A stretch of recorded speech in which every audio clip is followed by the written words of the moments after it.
শেখ হাসিনা সরকারের বিরুদ্ধে গণ অভ্যুত্থানের সময় হামলা ও আগুনে পুড়ে যাওয়া থানাগুলো এখনও ধ্বংসস্তূপ। স্বেচ্ছাশ্রমে থানা প্রাঙ্গণের জঞ্জাল পরিষ্কার করছেন শিক্ষার্থীরা। তারা বলছেন সমাজে মানবিক পুলিশের প্রয়োজন।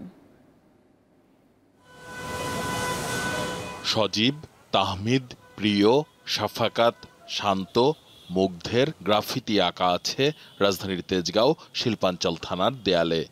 এরকম নাম জানা বা না জানা অনেকের প্রাণের বিনিময়ে সফল ছাত্র জনতার অভ্যুত্থানে পতন ঘটে শেখ হাসিনা সরকারের। পুলিশের কিছু ঊর্ধ্বতন সদস্যের বিতর্কিত ভূমিকার কারণে ছাত্র জনতার প্রতিপক্ষ হয় এই বাহিনী। তবে দিন গড়াতেই পেশাদার আইনশৃঙ্খলা বাহিনীর প্রয়োজনীয়তা অনুভব করে সাধারণ মানুষ। তাই থানার ভেতরে ধ্বংসস্তূপ পরিষ্কারের কাজ শুরু করেন তারা। ধ্বংসযজ্ঞ আমাদের সেটাকে আমরা সেটা পছন্দ করি না, কারণ এই ধ্বংস আমরা চাই না।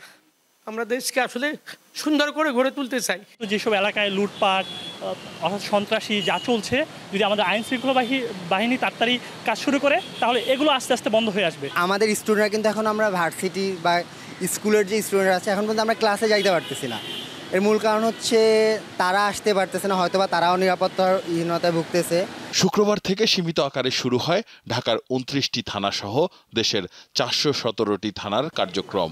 আর সেগুলোতে মোতায়েন রয়েছে সেনা সদস্যরা।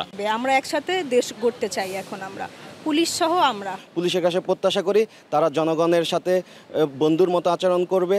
পুলিশ যেন কোনো রাজনৈতিক দলের ভিতর না থাকে, আর পুলিশ যেন কোনো চাঁদাবাজি বা এরকম কোনো কিছু ভিতরে না থাকে। আমরা এরকম পুলিশ চাই। জনসাধারণের জানমাল ও সরকারি গুরুত্বপূর্ণ স্থাপনার নিরাপত্তায় সেনাবাহিনী ৫৮ জেলায় ২০৬টি ক্যাম্প স্থাপন করেছে।